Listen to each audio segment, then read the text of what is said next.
This video is brought to you by Miniature Market.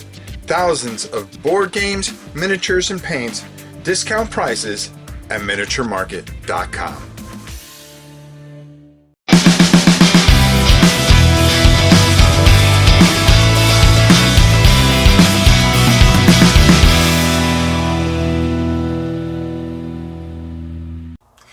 Today we are going to be looking at a game that I just kind of saw on Miniature Market, and I needed a few bucks to get it over 100 so I get the free shipping.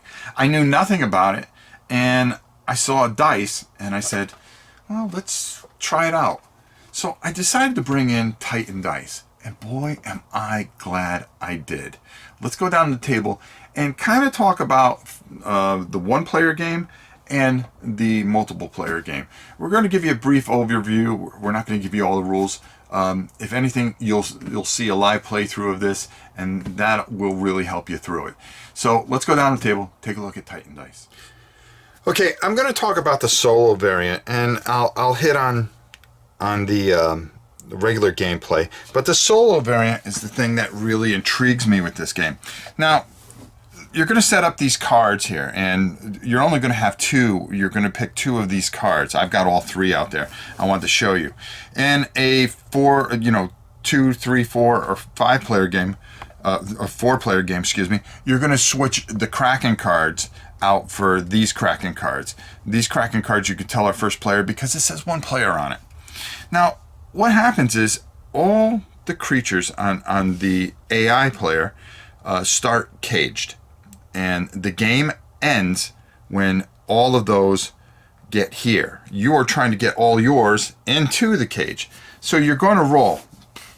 Now, the AI player only rolls 1 die.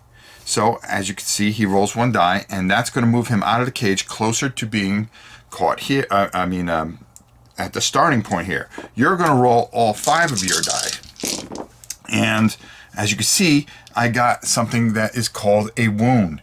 If you get 3 wounds, okay, or you put a creature into a cage, guess what? The turn ends, and then they're going to get an additional die. So the chances of them getting out of there are pretty quick. Now, you could pay for certain cards with these dice. Now, as you can see here, I could either use these two if I wanted to move the Kraken leg closer, but that I can only choose 1 action, and these would be in the active die.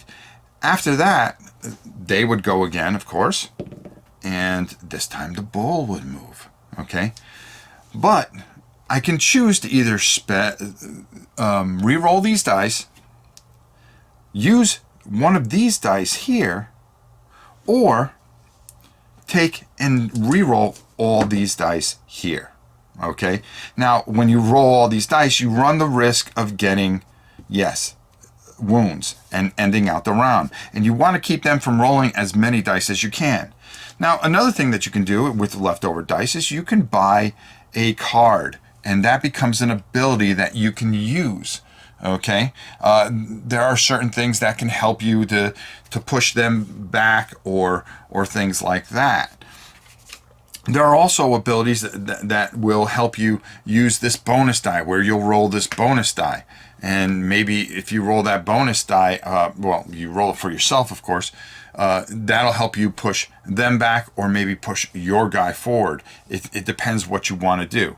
Once you get everybody in here in the regular in the solo variant, excuse me, you're going to win, but you got to do it before they get all their stuff, because once they start rolling, it gets real. Because as you can see, if they start getting 5 dice and you keep on getting wounds and stuff like that, things are going to move pretty quickly, and you're going to lose. Now, I've tried this a few times.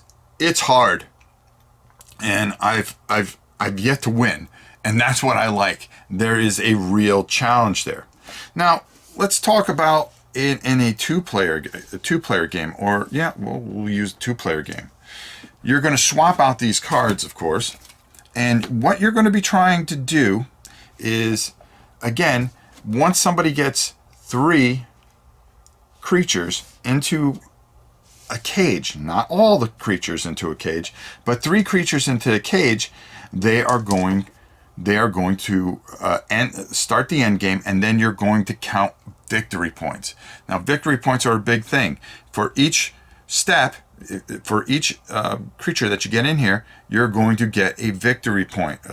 So you're going to get 4, 8, 12, and depending on where these are, you'll get 1, and then you'll get another 2. Any cards that you have, you're going to count up the symbols, and they're going to add up into everything. The difference is here is once you go out, say you get 3 wounds, okay, and you're going to be out of the round. So everybody else is going to keep on rolling and trying to get their creature in, at least one creature in. Once you get one creature in, the round ends. You're also out of the round. So if you're playing with 4 players, if you decide to get your guy in there, you may want to wait a little bit and get everybody a little bit closer. But once you put 1 in there, you're out of that round, and then you're going to flip over your player aid card, and you're going to go into attack mode, and you're going to do different things to try to get and mess them up. So you kind of want to go, and then you kind of don't want to get out of the round. You're gonna have different abilities where you're going to be rolling all your dice and trying to roll 3 of a kind and apply these abilities against the other players. The first person with 3 creatures in their cages starts the end game, and then you count up, and whoever has the most victory points wins the game. Just a tremendously fun game. That's all I can say. Let's take it up top and get my final thoughts. Boy, am I glad I found this. I had so much fun with this that it was off the chart. I love the single player version of this. This is a game that I can quickly get to the table, and where some games are maybe 10, 15 minutes, this can go about a half hour. And I like that it is a medium, a game that takes some time, but doesn't take a ton of time. And I absolutely love what they did with this. All the quality components, the beautiful art. It's very thematic. I really enjoy the pressure luck thing because I love to roll dice. I love to roll the dice. And just had a great experience playing this. If you have the means to go out and get this, I highly suggest it. I think it's a lot of fun. I think it's a game that you can play 3 or 4 times in a night and have a great game night with it. I really highly suggest it. And if you're by yourself and you just feel like doing something, this is something that will definitely pass the time. It doesn't take much to set up, doesn't take much to learn. It is just fun, strategic, and smart, and that's what I love about it. Well, there you go, Titan Dice. Until next time, it's your old pal Rob, and we will see you soon.